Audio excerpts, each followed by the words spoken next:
Muy bien, muy buenas tardes, señoras y señores.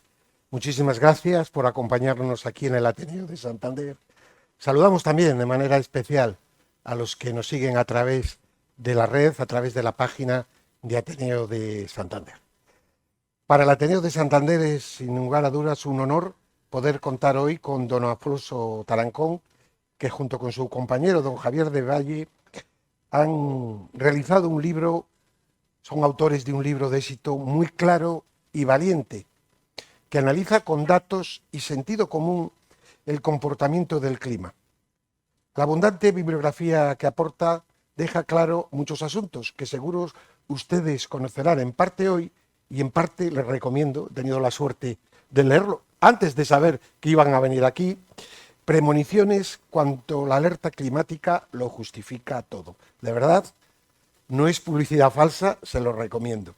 Lo va a presentar la investigadora del Instituto de Física de Cantabria, Isabel Campos Plasencia, que también le agradezco su presencia. Espero que disfruten de la conferencia. Muchísimas gracias. Bien. Ya.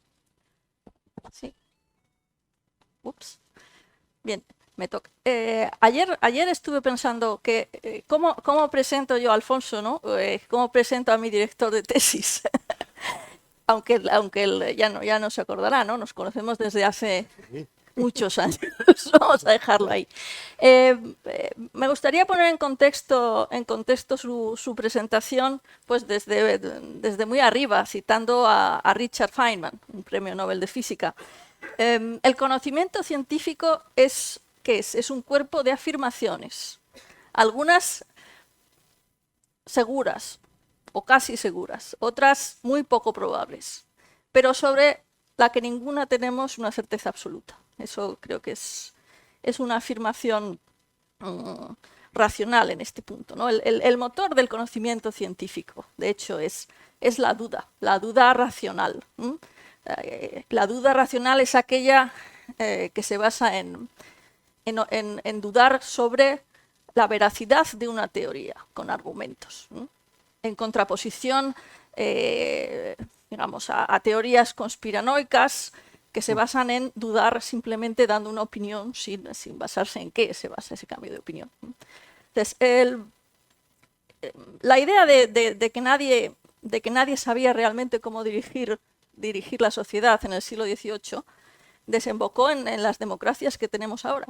Y creo que es justo decir que fue gracias al éxito del método científico en el siglo XVIII que las cosas son así, que el método científico se impuso en la mentalidad de la sociedad y que la duda y la discusión crítica eran esenciales para avanzar hacia lo desconocido. Eso es realmente algo que la gente tiende a olvidar, de dónde han salido todos nuestros razonamientos, pero en el fondo es así. Cuando se mira hacia atrás a los peores momentos de la humanidad, siempre me parece que fueron tiempos en los que la gente creía con absoluta fe y absoluto dogmatismo en algo. Y fueron tan lejos en esa creencia que insistieron en que el resto del mundo también lo creyera y estuviera de acuerdo. Y luego hacían cosas que eran directamente inconsistentes con sus propias creencias para mantener que lo que ellos decían era verdad, ¿no? Muchos tenemos la impresión que no andamos muy lejos de esos tiempos, ¿ya? Esta tarde nos reunimos aquí para escuchar la presentación de este libro, Premoniciones, que ha glosado brevemente aquí nuestro colega. Ayer por la tarde miré en Amazon el ranking de los libros más vendidos en España sobre el tema medio ambiente. Y es muy interesante. El primero del ranking es un libro que se titula Dejad de pensar demasiado. Reglas de oro para eliminar el pensamiento excesivo, aliviar la ansiedad y lograr la paz interior. Ese es el número 1 en el ranking de medio ambiente. ¿Qué ocurre? O sea, es que agobio, ¿no? O sea, tiene la gente agobio con el medio ambiente. Luego, el segundo que aparece ahí es el Código Civil, lo cual lo único que indica es que el motor de inteligencia artificial de Amazon para clasificar no funciona. No hay que sacar más conclusiones, ¿ya? Pero el tercero que aparece es premoniciones, ¿no? Y eso me pareció muy buena noticia porque como mínimo es un indicador de que la gente tiene interés por obtener información de fuentes distintas sobre un determinado problema. Y ese es el primer paso hacia el aprendizaje en un pensamiento crítico, ¿ya? Intentar obtener información de forma independiente, ¿ya? Porque es esa capacidad de dudar como sociedad la que nos hace avanzar. Esta tarde tenemos aquí Alfonso, catedrático de Física Teórica en la Universidad de Zaragoza, gran comunicador, como veréis, y mejor profesor, con el que muchos pues tenemos una deuda por habernos inculcado pasión por el rigor del trabajo científico. ¿Ya? Bueno, y aquí lo dejo, os dejo con la presentación, luego haremos un turno de preguntas.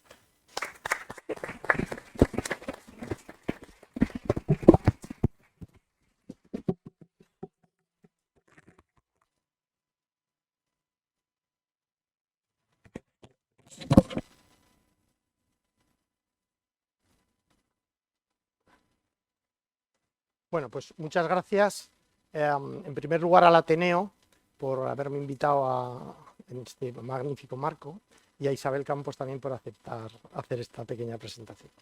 Bueno, vamos a entrar en materia.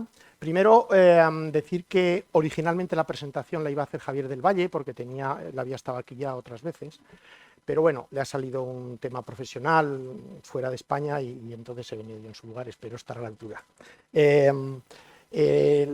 Vamos a presentar este libro y el tema del libro. Y este tema no es un tema exactamente científico solo.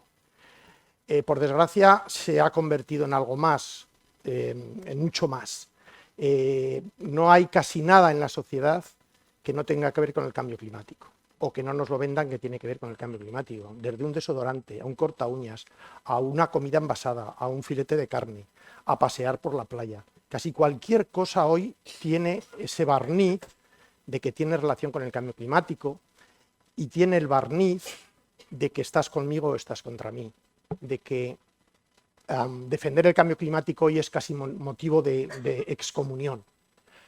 De hecho, empezaré diciendo que la presentación de este libro, y por eso agradezco doblemente al Ateneo, ha tenido muchos problemas. Ha habido lugares donde se nos ha vetado directamente, se ha prohibido la presentación. En foros científicos se ha prohibido la presentación, en foros científicos, en los que yo tengo incluso un papel, digamos, de decenas de años de trabajo. Y se ha considerado que no se debía presentar, con argumentos peregrinos de que iba a ser para mí un problema si se presentaba y que entonces pues, no consideraban conveniente presentarlo. Ya ha habido gente valiente que no ha tenido ningún problema en abrir un debate y hablar de ciencia, como ya se ha comentado. En eso es lo que estamos, en hablar de ciencia. Por eso, digamos, la primera transparencia aquí, a ver si acierto. Ahora, ya está. Como digo, estos tiempos no son especialmente fáciles para este tipo de cosas y lo agradezco enormemente. En el libro hay muchos capítulos, se habla de muchas cosas. Aquí preferimos hablar de algo concreto más que dar una visión global sin profundizar en nada, ¿de acuerdo? Entonces nos centraremos en dos puntos. Uno que es un poco más filosófico y otro que es un poco más concreto. El más filosófico es, ¿realmente el cambio climático es una verdad científica demostrada y absolutamente segura, fuera de toda duda? ¿Es algo sagrado? ¿Somos negacionistas los que decimos que hay ciertas dudas razonables desde el punto de vista científico? ¿Somos negacionistas o qué está pasando? Y el segundo punto es estos cambios del tiempo que han pasado de ser una discusión de ascensor, de que cuando nos juntamos con el vecino en el ascensor y no sabemos de qué hablar, ¡ay, qué calor hace hoy, que el tiempo está loco! Eso que pasaba hace unos años, que era que el tiempo estaba loco, ahora se ha convertido en un motor que mueve toda la sociedad de arriba abajo. ¿Realmente es que el clima está loco? ¿Realmente es que el clima es algo fuera de control? ¿Qué ha pasado en la historia del clima? Vamos a estudiar lo que ha pasado en el clima en los últimos años, o en los últimos siglos, o en los últimos millones de años. A ver si realmente lo que está pasando ahora es una catástrofe o no. Esos son los dos puntos que atacaremos en el libro, como hemos comentado, ¿verdad? Hay muchas más cosas, muchos más temas de todo tipo y que si en las preguntas sale alguno de ellos y lo conozco, coincide con alguna de esas, pues lo podemos hablar, ¿vale? Lo primero para hablar del cambio climático es decir que el cambio climático es una teoría científica. No es un dogma de fe, es una teoría científica, como hay muchas. Y todas las teorías científicas del mundo tienen un protocolo para saber si es una teoría científica correcta o no. Lo primero es tener un problema que no sabemos resolver. Si ya lo tenemos resuelto, aquello ya no hay problema. La rueda sabemos que da vueltas, no hay mucho que dar, no hay que darle vueltas a la cuestión, ¿no? Entonces, tenemos que observar la realidad, detectar algo que no entendemos, idear una teoría que explique esa realidad, y si esa teoría, además, nos servirá para inventar cosas nuevas, para predecir cosas nuevas, para avanzar. Si lo que predecimos con esa teoría que nos hemos inventado es correcto, esa teoría le ponemos el sello de que es buena, de momento. Luego puede aparecer algo que tal, pero de momento lo ponemos, es decir, observamos la realidad, hacemos predicciones sobre lo que va a pasar, y si las predicciones son correctas, la teoría es correcta. Y si no, no.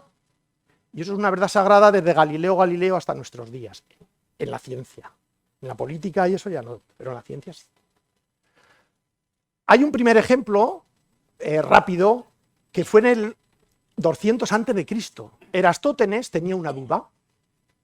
Había dos teorías, digamos, más o menos. No fue exactamente así, porque no los tiempos aquellos, pero bueno, más o menos podemos resumirlo diciendo. Hay quien piensa que la Tierra es plana y quien piensa que la Tierra es redonda. Y Erastótenes dijo, mi teoría es que la Tierra es redonda, y si la Tierra es redonda, ocurrirá una cosa muy sencilla, que si yo pongo dos estacas, una apuntando, por ejemplo, a mediodía aquí, al Sol, que no haga sombra, aquí hará sombra, porque la Tierra es redonda. Si pongo las cosas verticales en el suelo, una columna aquí y otra columna aquí, que quede justo esto aquí, esta hará aquí. Si la Tierra fuera plana, las dos columnas verticales darán la misma sombra. La mido y dan la misma. Había dos teorías. Él hizo el experimento, lo hizo, hay constancia histórica de que lo hizo, midió la sombra y dijo, ergo, o eureka, la Tierra es redonda. No solo dijo que la Tierra era redonda, sino que prácticamente clavó el diámetro de la Tierra. Porque conociendo aquí esta distancia y este ángulo, se puede calcular el diámetro de la Tierra. Y lo clavó con un error bastante pequeño. ¿Vale? De hecho, no sabemos el error porque no sabemos siquiera las medidas que usaba él, que no era el metro, evidentemente, no sabemos hoy a qué corresponden, pero lo midió bastante bien. Esto es un ejemplo de una teoría. Otra teoría que era falsa y que la realidad demostró que era falsa es la Tierra. Había gente que afirmaba, aún hay alguno por ahí en el centro de Estados Unidos que lo afirma, que la Tierra tiene 6.027 años. No 28 ni 23, 27. Y que todos los continentes, los seres vivos son inmutables. Esto hasta hace pocos años era así. Y ojo, que el que lo negaba iba a la hoguera. No era una tontería. Bien, era una teoría, digamos, científica, entre comillas. Bueno, ha habido las cosas que han aportado aquí más cambio ha sido la deriva continental. Se demostró que la costa de África y de Sudamérica coincidían y que los continentes estaban separando.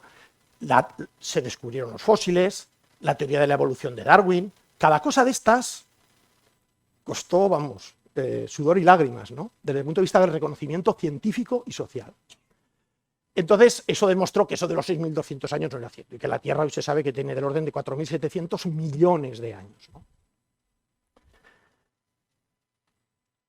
Hay una cosa que a mí me gusta por formación profesional, o nos gusta mucho a los físicos, que es un poco la historia de la teoría de la gravitación. Newton postuló la teoría de la gravedad, y con la teoría de la gravedad, la ley de la mecánica explica, pues desde el movimiento de una manzana, esa cosita famosa, al movimiento de la solar del mar, los motores de combustión, y cómo se mueve todo el sistema solar. De hecho, Le Verrier, un astrónomo, observando la órbita de Urano, vio que Urano no coincidía la órbita de Urano con lo que decían las leyes de Newton, y dijo, como las leyes de Newton son ciertas, lo que tiene que ocurrir es que hay un planeta que no vemos que perturba la órbita. Y dijo, mirar allí que estará un planeta. Y efectivamente miraron y lo vieron. Total, que la teoría de Newton explicaba la realidad y había predicho cosas. Era una teoría cierta. Era una teoría cierta, y aquí voy, pero había un pequeño problema. Y el pequeño problema es que la órbita de Mercurio da una vuelta, o sea, es una elipse, y esa elipse va moviendo su eje principal, si queréis, va dando la vuelta, y da una vuelta completa cada 227.000 años. Pero si uno aplica la teoría de Newton dice que da la vuelta cada 240.000 años. La da un poquito más rápida. Fijaros de qué escala estamos hablando, 227.000 años es lo que da... Mercurio da una vuelta cada pocos meses. pero la órbita va girando precediendo, que se llama, el eje semieje mayor, y cada 227.000 años da una vuelta completa. Y la teoría de Newton no lo explicaba, pues como no explicaba esa cosa, había explicado millones de cosas, pero eso no lo explicaba, pues la teoría de Newton es falsa a esa escala de la órbita de Mercurio. Y hubo que hacer otra cosa, fue Einstein el que le tocó hacer la teoría general de la gravitación, y con eso explicó esta pequeña diferencia, y construyó una teoría nueva, completamente nueva, porque la teoría anterior fallaba, y como la teoría anterior fallaba, la conclusión es que no era completa, no era correcta. Por ese pequeñito fallo, a pesar de que había escrito millones de cosas. Vamos a ver ahora entonces las predicciones que ha hecho la teoría del cambio climático, algunas de ellas. La primera predicción, que la siguen haciendo todos los días: España se va convirtiendo en un desierto. Aquí hay un libro ya del año 98 de Repsol, donde se dice el desierto invade España.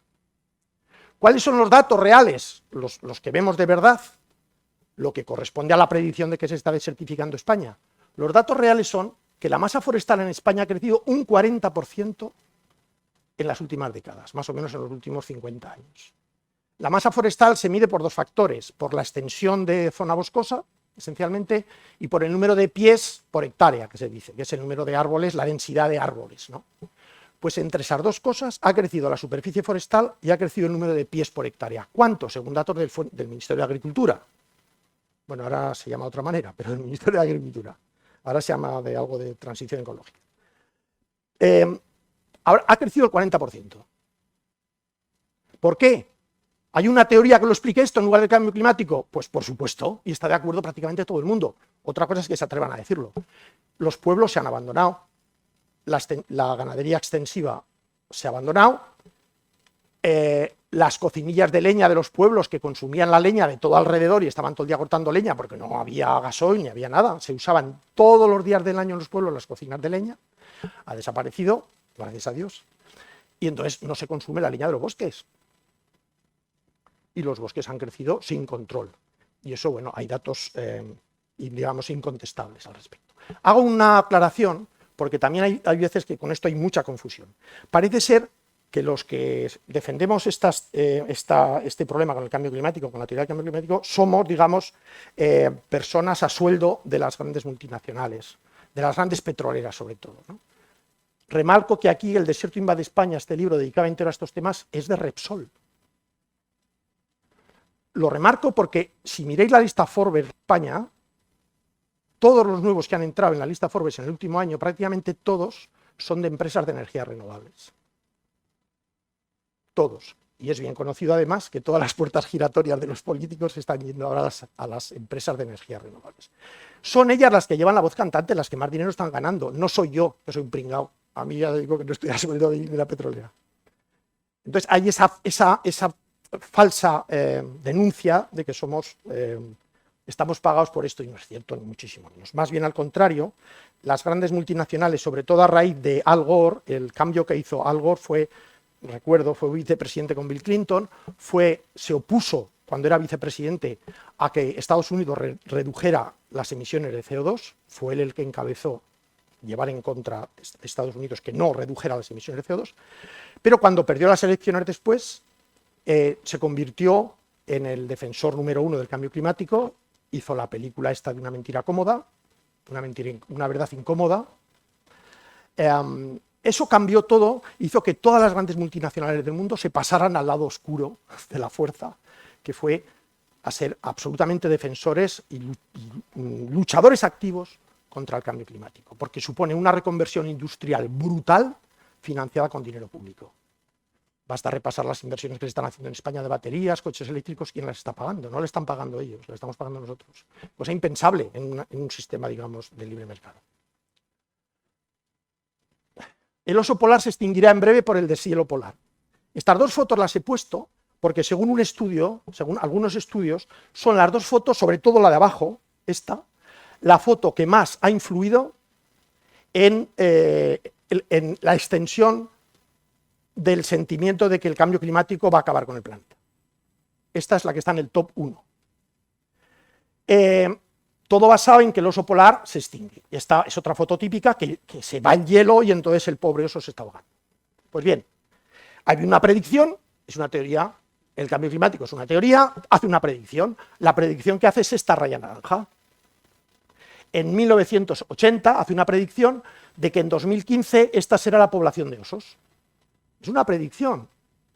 Y por tanto, la ciencia debe saber si esa predicción es cierta o no. Bueno, pues la población de osos actual es esta. Javier, que lo cuenta él mejor que yo, lo siento, él es experto en glaciares concretamente. Y entonces él estuvo en Groenlandia en 2012.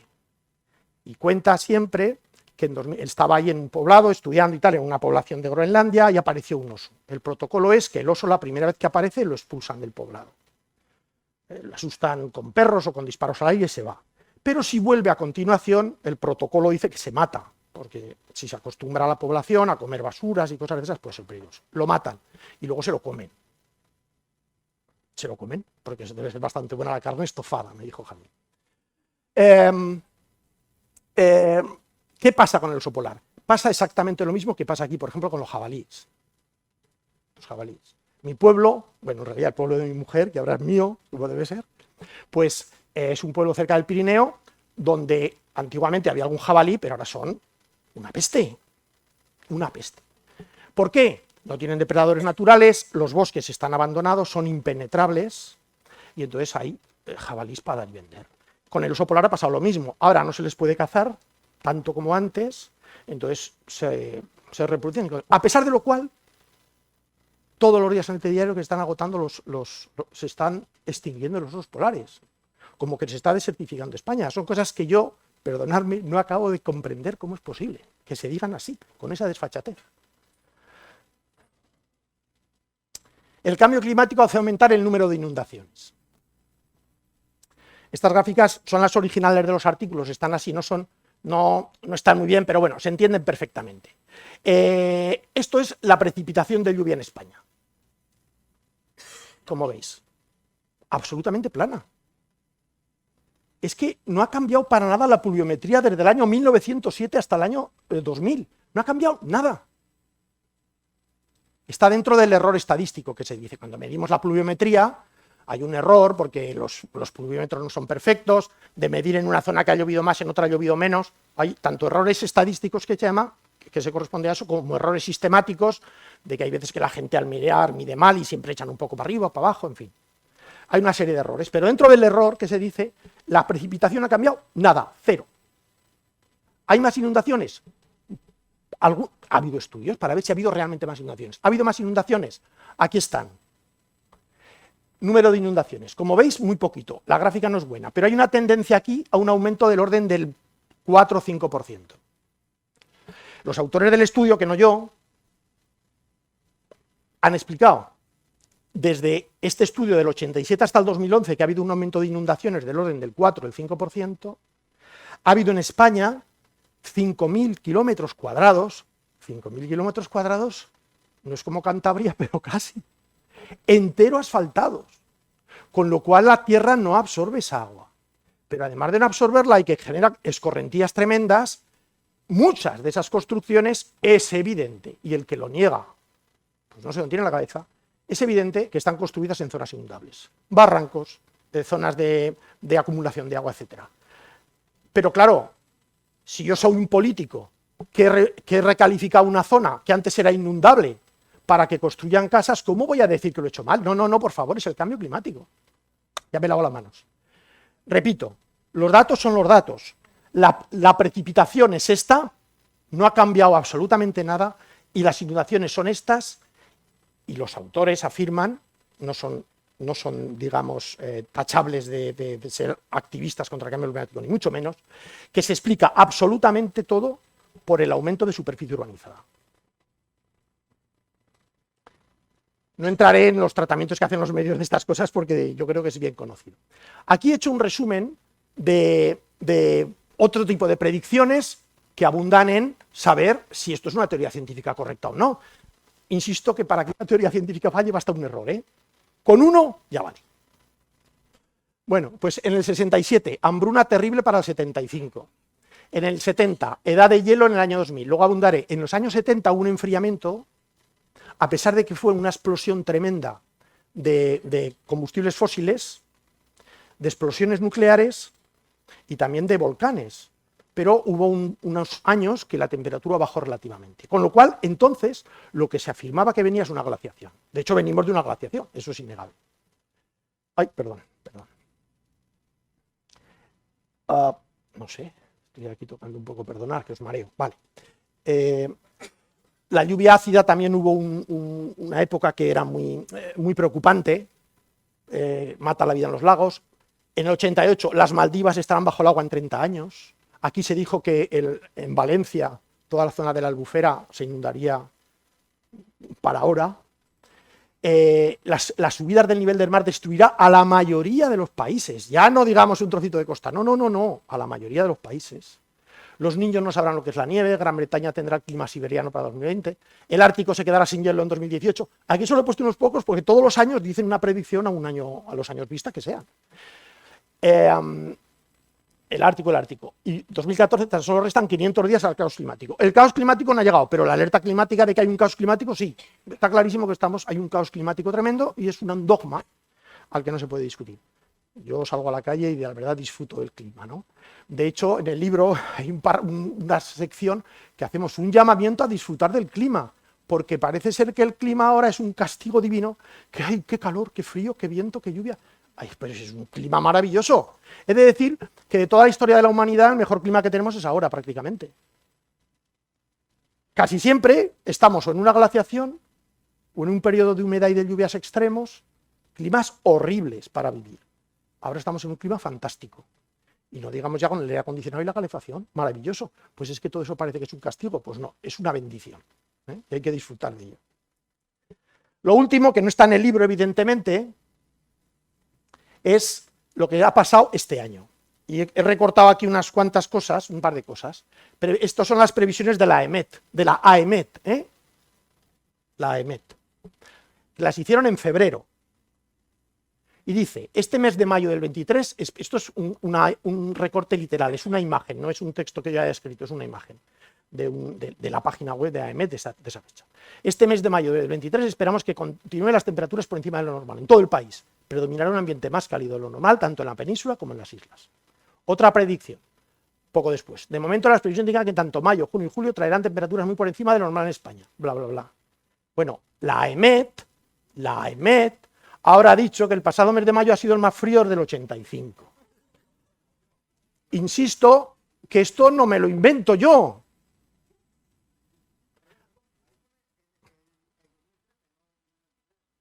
He recortado otra. No. Pero es de este año, no sé qué ha pasado. Pero es que sí, había dos fechas. No. Pero es de este año. Es de este año seguro.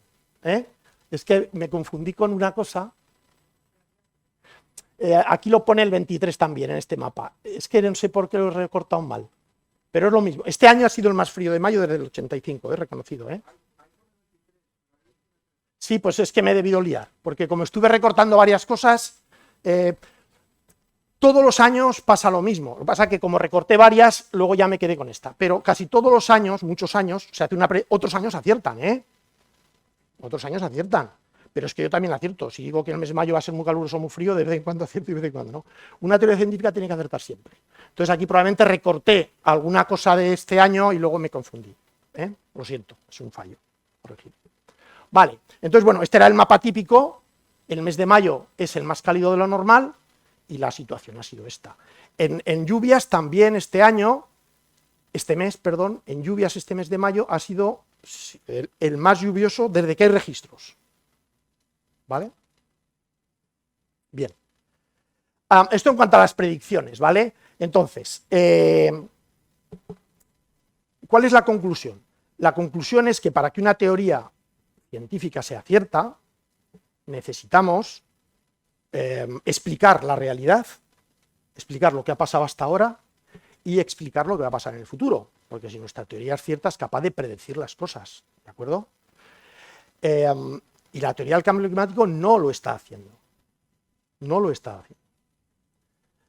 Entonces, digamos que nos acusan de negacionistas, de bueno, de todo lo que se puede decir, yo creo que quien está negando la realidad no somos precisamente nosotros.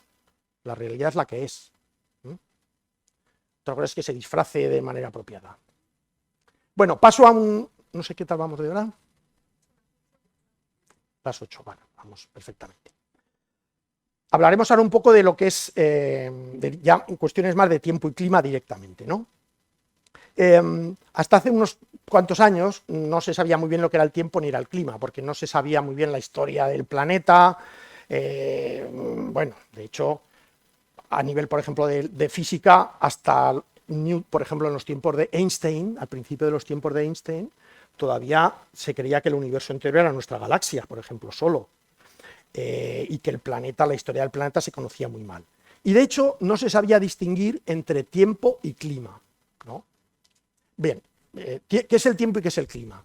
El tiempo es el conjunto de variables climáticas, pues esencialmente la pluviometría, la temperatura, el número de horas, la velocidad media del viento, la humedad, en un periodo corto de tiempo. Y el tiempo pues cambia prácticamente todos los días, todas las semanas, va cambiando.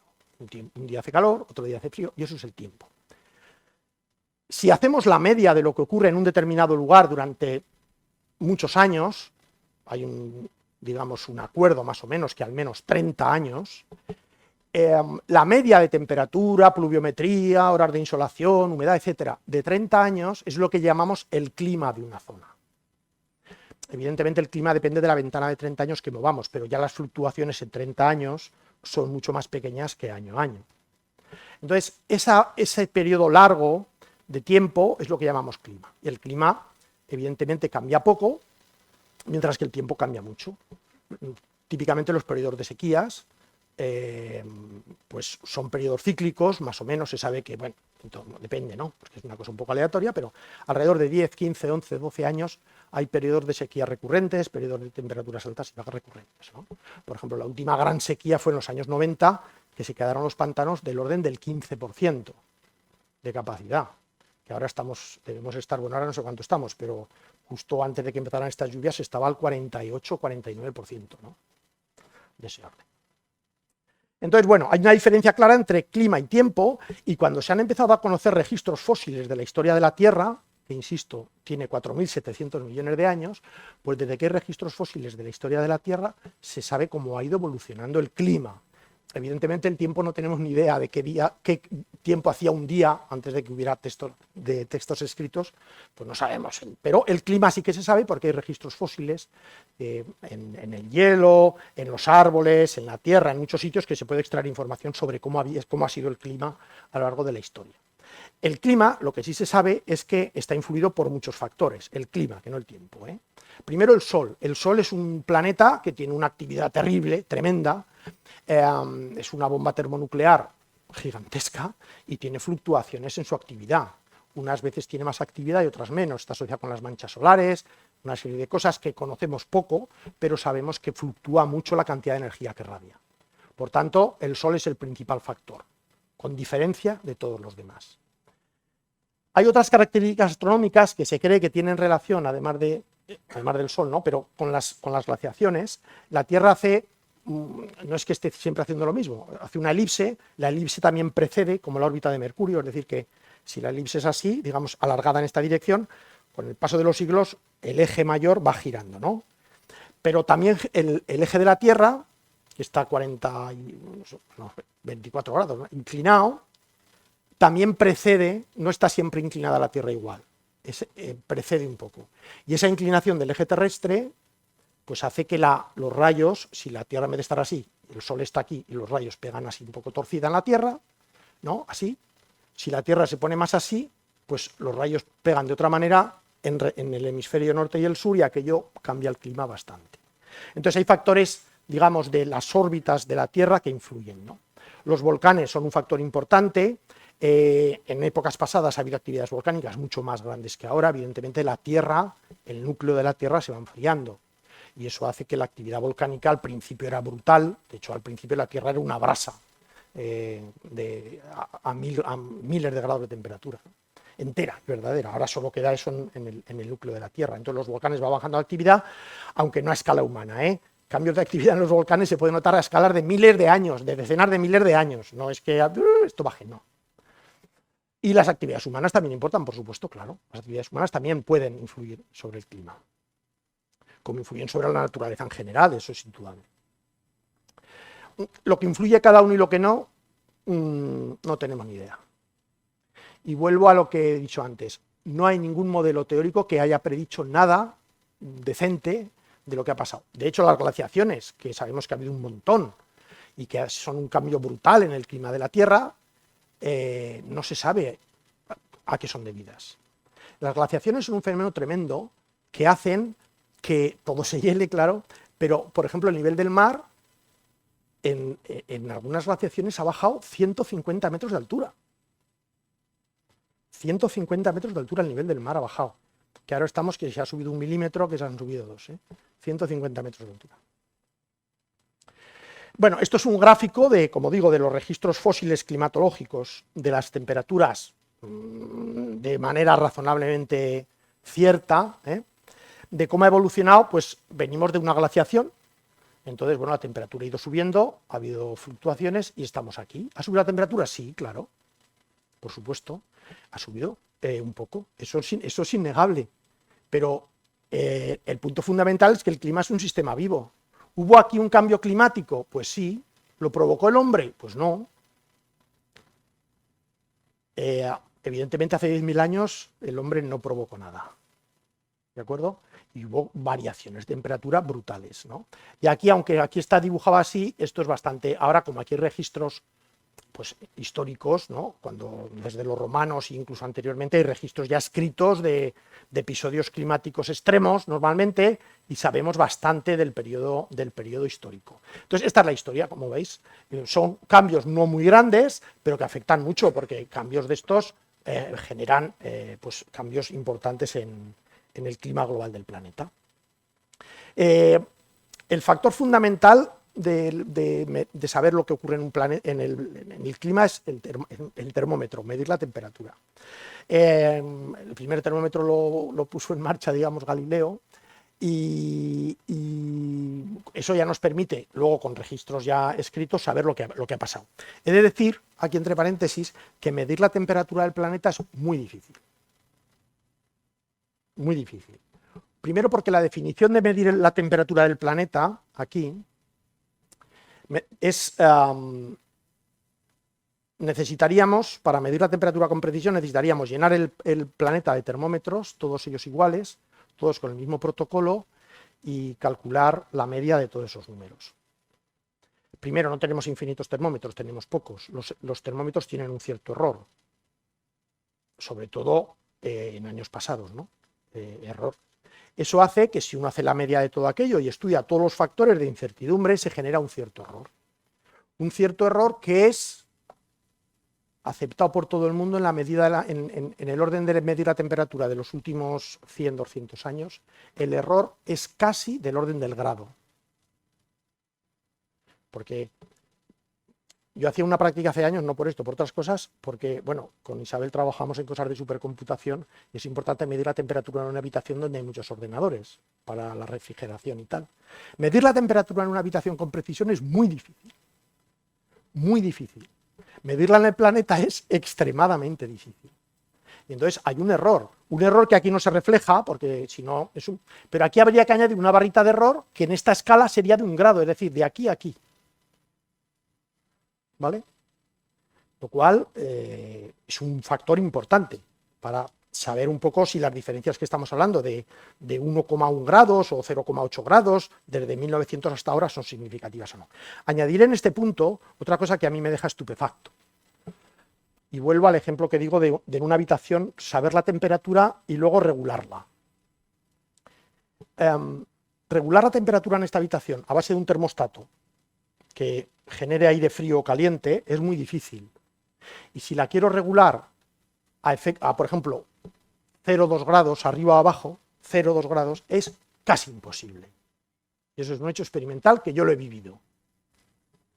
Pues bien, en todas las cumbres del clima, en la última, por ejemplo, la discusión que se levantaban de discutir y tal, y que si iba a un país, se iba a otro, si iba a China, si iba a Estados Unidos, si iba al de la moto, es porque no se ponían de acuerdo si de aquí al 50 debíamos permitir que el planeta subiera su temperatura a 0,4 o 0,6. No sé si os acordáis, pero esa fue la discusión de la última cumbre del clima. Pero señores, ¿dónde está el termostato que sea capaz de regular la temperatura del planeta a 0,2 décimas? A mí me parece, eso yo, es que, en fin, voy a seguir. Vale, quiero ilustrar un poquito ahora algunos avatares que ha habido a lo largo de la historia reciente del planeta sobre el clima, ¿no? En el tiempo romano el clima fue muy favorable. Eran temperaturas suaves, unas lluvias abundantes, se vivía bien, digamos, ¿no? Alrededor del 400-800 llegó un periodo frío global, que hay historiadores que, sin decir que sea el factor crucial, pero sí que fue un factor importante para que de Asia se desplazaron poblaciones hacia Occidente. Eso fueron empujando a unos y a otros, a unos también, a los unos y a otros también, fueron empujando, y fue una de las razones de la caída del Imperio Romano, aunque no sea una cosa puntual, que es una cosa más global, ¿no? Pero bueno, que los factores climáticos importaron y mucho durante este tiempo. Del 800 al 1000 hubo un periodo de calentamiento, y hubo hasta el año 1300, pues bueno, aquello estaba bastante bien, y de hecho se colonizó Groenlandia. Se sabe que hacia el principio de este periodo los vikingos se instalaron en Groenlandia y vivieron allí, establecieron poblados, ganadería y agricultura y pesca, pero tenían ganadería y agricultura, y vivieron allí durante bastante tiempo, porque estaba deshelada la parte sur de Groenlandia, ¿de acuerdo? De hecho, se cultivaba vid en Inglaterra sin ningún problema. En fin, había un clima muy benigno en aquella época, que corresponde en una de esas curvas altas que mostraba anteriormente. Está aquí más o menos, ¿vale? Esto es una ampliación de la curva anterior a la zona que tenemos datos más precisos. Esta es la zona que estoy diciendo, ¿no? Entonces, subió aquí la temperatura y luego ha ido bajando.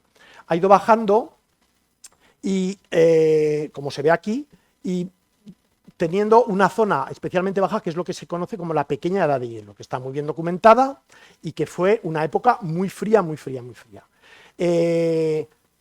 Se congelaba el Ebro, por ejemplo, en Tortosa. Tortosa es Mediterráneo total, es la desembocadura del Ebro, ¿no? En el delta del Ebro. Y entonces ahí se congelaba el Ebro. Y está eso documentadísimo, hay cuadros, escritos, etcétera, ¿vale? De hecho, esas grandes fríos pues generaban enfermedades, generaban hambrunas tremendas. En el siglo XVII hay muchas fluctuaciones también, pero, por ejemplo, en 1693, que este es un dato que se conoce, el espesor del hielo en el Ebro fue de 3 metros en Tortosa, 3 metros de hielo, o sea, es más o menos desde esto Ebro hasta aquí, ¿no? O desde aquí hasta el techo, 3 metros es bastante. Y otras noticias que explican un poco lo que pasaba en aquella, ¿no? En el siglo XVIII se mejoraron bastante las cosas, se empezaron a hacer grandes proyectos hidráulicos, por ejemplo, en Aragón en concreto se hizo el Canal Imperial, o incluso el Ebro se podía navegar, pero había episodios, por ejemplo, el Pisuerga estuvo 15 días congelado en Valladolid, y completamente, ¿no? O sequías, el Tormes se seca durante varios años. Entonces se hacían rogativas, pues pro pluviam, que era para que lloviera, y pro serenitatem, que era pues para que dejara de llover, ¿no? Eran cosas que se pedían, había que pedirlas, están documentadas por eso, porque había que demostrar ante la Iglesia que realmente había una necesidad, problemas graves, y la Iglesia concedía o no, pues sacar a tal santo o al otro, depende de la gravedad del asunto y cuántas veces y todo eso, ¿no? Y de eso está todo bien documentado. El siglo XIX es muy variable, pero sigue habiendo periodos de frío y de calor y de todo, ¿no? Por ejemplo, mueren muchas cabezas de ganado por frío, se tiene constancia de que en el 81 el Ebro se heló también, hubo grandes sequías y, bueno, grandes fluctuaciones también en esto, ¿no? En el siglo XX, esta es la situación actual, la escala es de 0,6 grados, como veis aquí, 0,6 grados, y este es el crecimiento de temperatura que ha habido aquí. Alrededor del año 70, en esta zona de estas dos bajadas de aquí, hubo un gran movimiento, digamos, científico de aviso de que venía una glaciación. Eso cundió en todos los temas científicos, que venía una glaciación y que había que tomar medidas para ello. Y curiosamente los argumentos que se daban eran parecidos a los de ahora, que la polución generaba gases, que esos gases ocultaban la luz del sol y que al ocultar la luz del sol se produciría una gran nevada. Si se producía una gran nevada un año que aguantaba bastante, eso hacía reflejar la luz del sol. Al reflejar la luz del sol, eso hacía que la temperatura no subiera en primavera, incluso en verano, y eso producía ya, si se repetía un año o dos, aquello ya no tenía escapatoria, ¿no? Y se producía una glaciación. Aquí está un poco el resumen de aquella época. En el 71 la edad de hielo está a la vuelta de la esquina. En el 71 llega la nueva edad de hielo. Así sucesivamente, ¿vale? Aquí en el 72, experto británico del clima predice nueva edad de hielo. Científico de señales congelantes de la nueva edad, etc. Entonces, hubo esa moda. En aquellos tiempos las grandes preocupaciones eran la contaminación de las aguas y la superpoblación. Eran las grandes doctrinas de los años 70, ¿no? Que había una doctrina de crecimiento exponencial de la población y que el planeta no iba a poder soportar a toda la gente que estamos, ¿no? De nuevo, esa era una teoría científica errónea, es otro ejemplo de teoría científica errónea, porque no fueron capaces de predecir que la cultura, la incorporación de la mujer al trabajo, el gusto por la vida lúdica iba a hacer que todas las sociedades desarrolladas como Europa, Estados Unidos, la natalidad cayera en picado. Eso es un hecho que no se pudo predecir. Entonces se pensaban que aquí en la posguerra en España la inmensa mayoría de las familias tenían 3, 4, 5, 6, 7 hijos y que eso iba a durar y que aquello iba a explotar y que iba a acabar el planeta, ¿no? Graso error.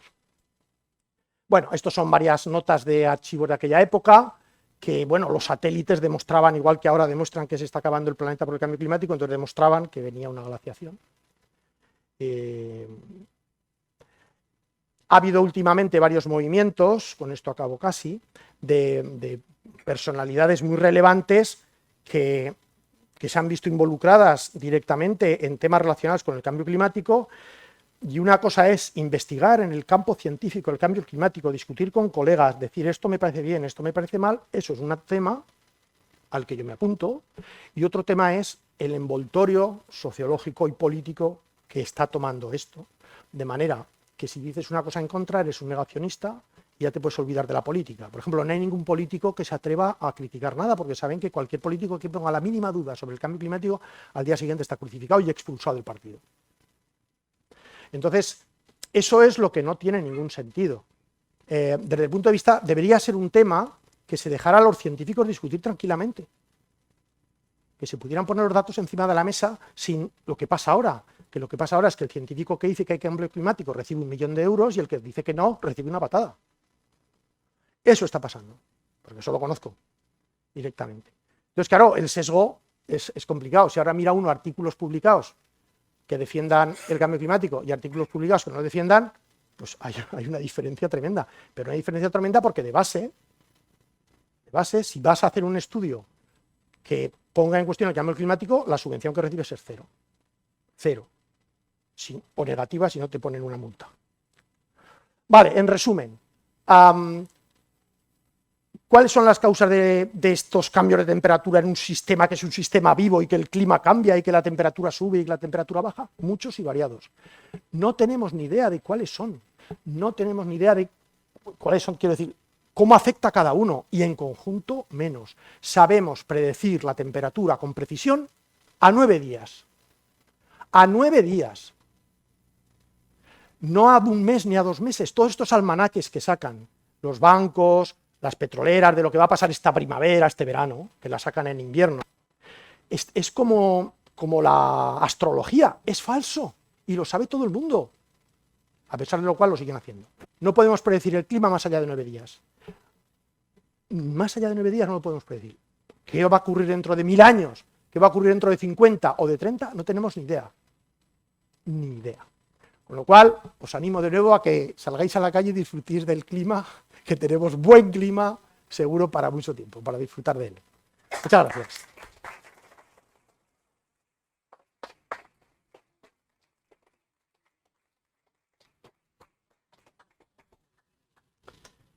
Me ha ajustado el tiempo, ¿no? Sí, me ha ajustado. Vale.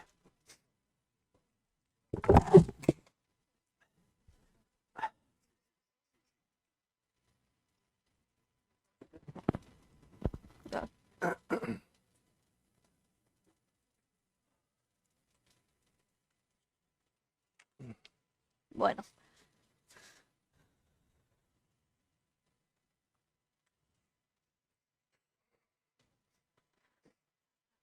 Preguntas, por favor.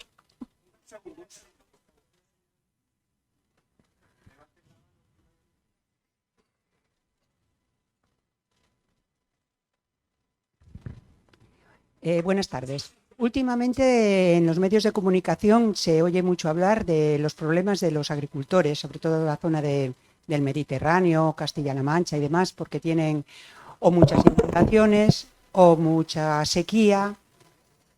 ¿Qué pasa con esto? Que pienso que igual no sabemos utilizar, o sea, no aprovechamos el terreno para cultivar verdaderamente el tipo de fruta o de cereal que hay que hacerlo, que hay que cultivar, y estamos utilizando terrenos justamente para cultivar cosas que no son de ese sitio. Por ejemplo, en secano utilizar regadío y en regadío utilizar secano. ¿Por qué los agricultores se quejan tanto de que sus cosechas la mayor parte de las veces no llegan a buen fin? No sé responderte esa pregunta. Yo lo que te sé responder es qué relación tiene el cambio climático con algunos de los problemas que tienen en diferentes zonas de regadío o de secano, o agricultores en general. Vamos a ver. El agua es un recurso que es más o menos constante. Es un recurso renovable. Es decir, que hoy gastamos toda el agua que tenemos y al año que viene tendremos más o menos la misma. El agua no se acaba. El agua se regenera sola. Entonces, en ese sentido, a veces hay una sensación de que si gastamos el agua se ha acabado. No, por favor, el agua se renueva constantemente, ¿vale? Llueve, va al mar, se evapora, cae otra vez, eso no hay problema. Al ser un recurso fijo, de un volumen fijo, en España se sabe lo que llueve al año. Y en cada cuenca hidrográfica se sabe perfectamente con una... Ahí sí que hay unos datos precisos impresionantemente buenos, no he hablado de ello. Pero las cuencas hidrográficas saben muy bien lo que va a pasar, eso sí que lo saben. Entonces, el agua que tenemos es la que tenemos. No es como, por ejemplo, que diría yo, la soja.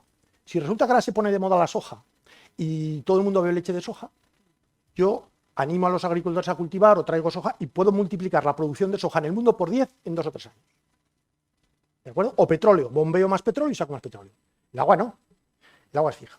Entonces, desde los años 40, 50 hasta ahora, que todo el mundo ahora tiene agua corriente y antes no, todo el mundo nos duchamos todos los días más o menos y antes no, que tenemos jardines en las ciudades y antes no, que tenemos grandes industrias que necesitan agua porque queremos ropa bonita y queremos medicinas y queremos zapatos, todo eso necesita agua y queremos comer un bistec. Necesitamos más agua.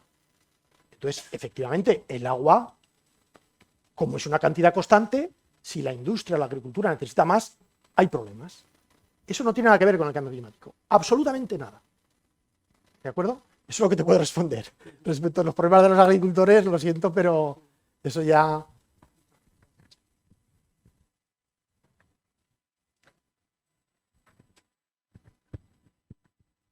Allá al fondo.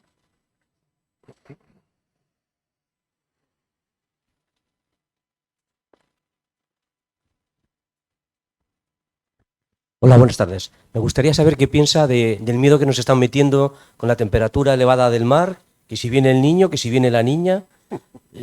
¿Es algo científico o simplemente es miedo? Gracias.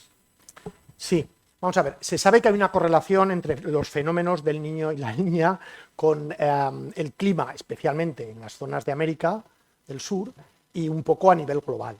Son efectos muy pequeños, en general, aquí, y difícilmente predecibles. Es decir, la influencia que vamos a tener aquí casi con seguridad va a ser muy pequeña. Habrá una influencia Ni sabemos si eso es debido justo al niño, que justo el sol ha aumentado un poco su actividad, o que un volcán ha aumentado la emisión de CO2 y de dióxido de azufre, etcétera. Difícilmente. En cualquier caso, la variación de temperatura del agua del mar será inapreciable con toda seguridad, como ha sido hasta ahora, como la subida del nivel del mar será absolutamente inapreciable, como es hasta ahora. A la fecha de hoy, tanto las variaciones de temperatura en el mar a nivel global como la subida del nivel son inapreciables. Es decir, aquí que no he hablado, que cuando se dicen estas cosas de que va a subir la temperatura, habrá algún sitio del planeta seguro que la temperatura del mar se disparará este año. Seguro, porque es una cuestión de estadística. Eso es como si yo miro en España. En España va a haber una persona seguro que le va a tocar el gordo y mucho, y a otro que le va a tocar la bonoloto, seguro, y a uno que le va a tocar el euromillón de 100 millones de euros, seguro. Entonces la estadística es lo que tiene. Siempre hay un sitio en el mundo, prácticamente todos los días, donde ha llovido más que en los últimos 100 años, donde ha hecho más calor que en los últimos 100 años, donde el agua del mar está más caliente que en los últimos 100 años. Siempre si miro hay un sitio que casi todos los días lo voy a encontrar. Si lo saco en el telediario, ojo, pues el cambio climático. Pero es que habrá otro que será el que más frío ha hecho, el que ha llovido lo justo. Pero todo eso es una cuestión de sesgo. Entonces, respecto de la subida de la influencia del niño y de la niña, seguro que hay sitios donde hay catástrofes. Seguro que va a haber catástrofes. ¿Por el niño o la niña? No lo sé.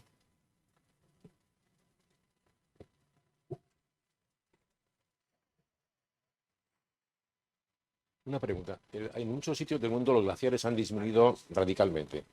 ¿Eso qué perspectiva tiene? No, sí, efectivamente los glaciares han disminuido porque la temperatura global ha aumentado, eso sí. La temperatura global ha aumentado. ¿Cuánto? No lo sé decir con precisión, pero ha subido. Los glaciares en el Pirineo, por ejemplo, Javier estaría aquí porque él es experto, es uno de los mayores expertos del mundo en glaciares del Pirineo, ¿vale? Los glaciares ha habido muchas épocas donde no han existido. O sea, están documentados, por ejemplo, en el óptimo medieval, alrededor de entre 1100 y 1300, no había ningún glaciar en el Pirineo, ni uno. Estaban todos deshechos. Ahora toca que haya menos, sí. ¿Y qué pasa? Pues nada. ¿Cómo evolucionará? No lo sabemos. Lo que sabemos es que todas las predicciones que se han hecho hace ya muchos años de que no iba a haber nieve, por ejemplo, recuerdo que en Madrid cerraron una estación de esquí, el gobierno de transición ecológica, porque no iba a nevar. Hace 2 años, no hace 500. Y en Aragón hay muchos que defienden que se deben cerrar las estaciones porque no va a nevar. ¿Para qué vamos a invertir si no va a nevar? Eso es lo que... Hay un rango, es decir, nieva un poco menos, aunque llueve lo mismo, nieva un poco menos. Probablemente sí, porque ha subido un poco la temperatura. Pero es que el clima es así. El clima es un sistema vivo.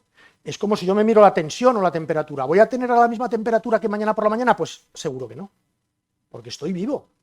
Tengo actividad. Entonces, ¿los glaciares han disminuido en grandes partes del mundo? Sí. ¿En todas las partes del mundo? No. Por ejemplo, en la Antártida, en el hemisferio sur, el hielo está creciendo. No se sabe por qué. Hay gente muy lista que dice que es debido al cambio climático, porque eso ha cambiado el régimen de vientos, y el régimen de vientos lleva toda la nieve a la Antártida y nos la quita de todo el mundo. Pero bueno, eso lo han hecho en un sitio de España, además el cálculo en un sitio donde tienen ordenadores muy grandes. ¿O no? Bien, entonces, en el hemisferio norte se sabe que ha bajado un poco, más o menos significativamente, el espesor de hielo en el hemisferio norte. Sin embargo, el hemisferio sur ha crecido, más o menos en la misma proporción. ¿Por qué? Pues no lo sabe nadie. Bueno, está claro que el clima va cambiando a lo largo de la historia y que no es una constante, eso es así, y que antes se han equivocado en las predicciones, pues también porque habría otros métodos y hoy pues a lo mejor tampoco aciertan mucho. Ahora, el tema industrial, la cantidad de contaminación que se está mandando a la atmósfera, la cantidad de cosas que todo el día polucionan más o cada día que en alguna medida toda esa actividad industrial o humana va en detrimento de la calidad del aire y puede afectar a todo el tema del cambio climático. Vamos a ver, la contaminación es un tema, también digo lo mismo que la agricultura. La contaminación existe y es una cosa evidente. Que los mares están contaminados de plástico es evidente. Que muchos acuíferos están contaminados de nitratos, etcétera, es evidente. Que los ríos están muchos contaminados por residuos industriales, etcétera. Eso son cosas evidentes, ¿no? Y por supuesto van en detrimento de la salud humana, por supuesto. ¿Tiene algo que ver eso con el cambio climático? No. Es decir, que que un mar esté con más o menos plástico, o haya más o menos vertederos, o un río esté contaminado, o la albufera esté hecha polvo, no tiene nada que ver con el cambio climático. Nada que ver, son cosas absolutamente ortogonales. Pero lo pueden complicar. Si existiera no lo sé, pero el factor, por ejemplo, hay quien dice que los plásticos, su influencia en el cambio climático, porque como parece, es bastante evidente que el hecho de que haya más o menos plásticos en el mar no importa para nada en el cambio climático. Ha habido ya un estudio, por supuesto subvencionado por una multinacional energética, que dice que sí que influye, porque los plásticos reflejan el sol más que el agua. Y entonces si hay plásticos reflejan el sol.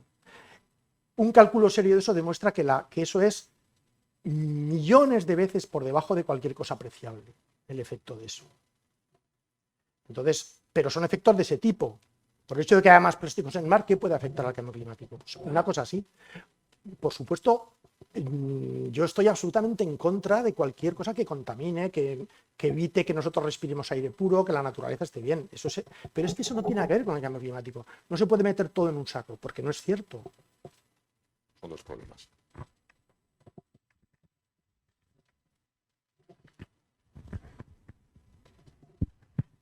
Hola, buenas. Ha estado muy bien la exposición.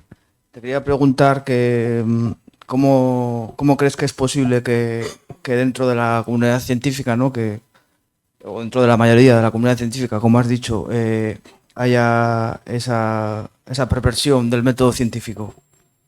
¿Crees que es una moda o que alguien que lo provoca? Vamos a ver, primero he de decir que yo estoy seguro que los científicos que defienden el cambio climático lo hacen de buena fe, ¿de acuerdo?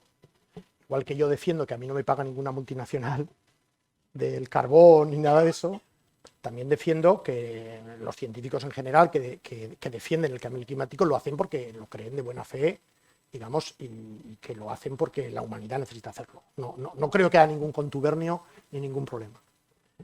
¿Por qué lo hacen? Pues eso es un punto crucial. Yo te he de decir que mi entorno, que son científicos, muchos de ellos relevantes, como Isabel, y gente que trabaja en campos próximos de analítica de datos, por ejemplo, en el caso de Isabel, de modelos, de estudiar modelos y tal, o cosas similares.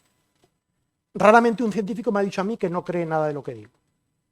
Muy pocos. Te diré que hay, como mucho, un 5% de científicos que me han dicho a mí que lo que digo es absurdo. Problema. Ese 5%, la mayoría de ellos detentan el control de muchas cosas. Yo intento, por ejemplo, hacer una presentación en una sociedad científica española, no diré el nombre, bastante conocida. He hablado con 20 colegas de tal y me han dicho todos, muy bien. Ha llegado al comité donde se decidía lo que tenía que hacer y se me ha dicho que no. ¿Me explico? Insisto, si hoy un científico sale en la televisión diciendo, no lo sacan, pero si lo sacan, diciendo, como yo, que el cambio climático es una cuestión que habría que debatir en el ámbito de la ciencia y no en el ámbito de la política, que habría que volver las cosas a su cauce y ver lo que pasa y no echar las campanas al vuelo de que el planeta se acaba, ese científico le ponen una cruz. Le ponen una cruz y no sale jamás ya en los medios. Entonces, eso lleva a un mecanismo de selección natural, que solo salen aquellos que hablan a favor. Y los que no, pues se callan y punto. Pero no hay un contubernio, ni hay una asociación de nada.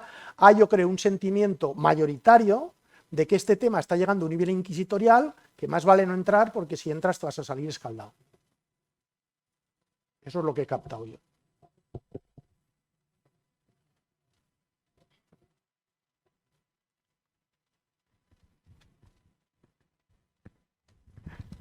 Bueno, en primer lugar, gracias por el libro, por la presentación y por la valentía de presentar datos, que parece inverosímil que haya que defender lo evidente. Y yo quería preguntar sobre el CO2, porque creo que a partir de ahí es donde se está intentando explicar todo el cambio climático y se están llevando todas las políticas y reformas y transiciones ecológicas y demás a partir del CO2. Entonces, ¿qué opinión le merece este tema? Las emisiones y demás a la atmósfera, todo esto. Vamos a ver. De carbono. Sí, el CO2 es uno de los principales factores que causan el efecto invernadero en la Tierra, ¿vale?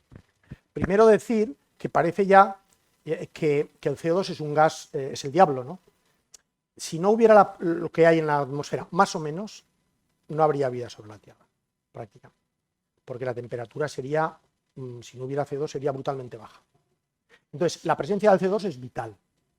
El CO2 es un gas bueno, ¿vale? Pero tiene un efecto invernadero. Hay cierto consenso en que si las emisiones, si el CO2 sobre la atmósfera subiera mucho, la temperatura aumentaría. El problema es que hay varias cuestiones. La primera cuestión es que la Tierra es un sistema vivo. Es un sistema vivo que se autorregula, eso se sabe.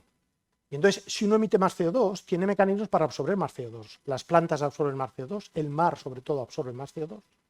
Y eso genera un equilibrio dinámico que hace que no por emitir a alguien más CO2 lo disminuya. Entonces, el CO2 sí que produce efecto invernadero. No está claro que las emisiones del hombre de CO2 lo produzcan porque no se sabe el impacto. El CO2 sobre el planeta se mide sobre el primer sitio que se midió, que fue el que inventó toda esta historia, que se miden en Hawái. ¿De acuerdo? Solo se mide allí, no sé por qué. Se sigue midiendo allí. Y eso es lo que se da a la medida del mundo de Hawái, que es una medida estadística que tiene unas fluctuaciones que no las se miden.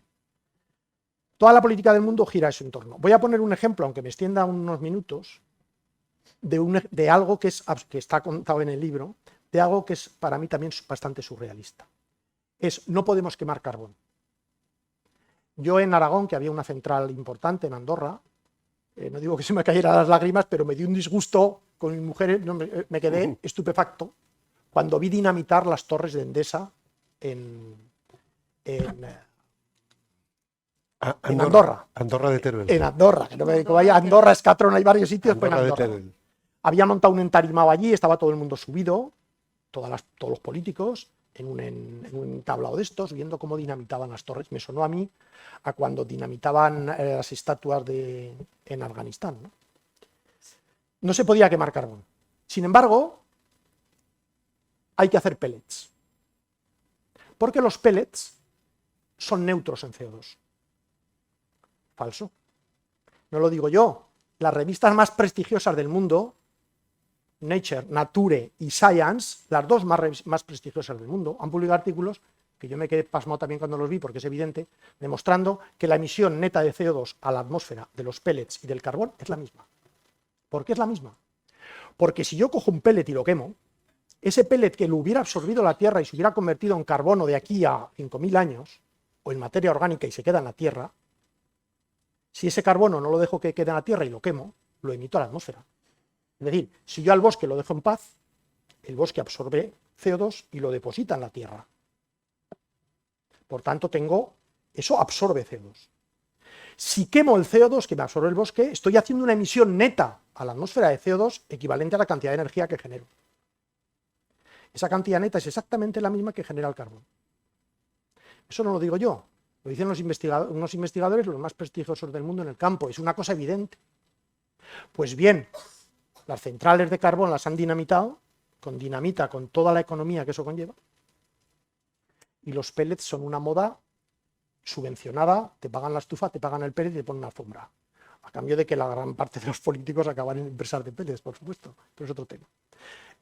Entra ahí el capitalismo verde, que es otra cuestión, de cómo se ha convertido todo en un capitalismo en torno al cambio climático, donde la verdad brilla por su ausencia.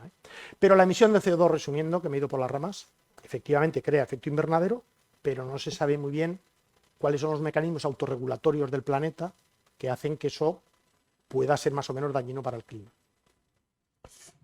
Pues muchas gracias. No podríamos continuar mucho tiempo, pero por cuestiones también de horario del Ateneo, pues seguro que hay más preguntas, pero hay que agradecer a don Alfonso y a Isabel que nos hayan dado esta oportunidad. Y hay que felicitarnos no solo por la conferencia, sino por su valentía.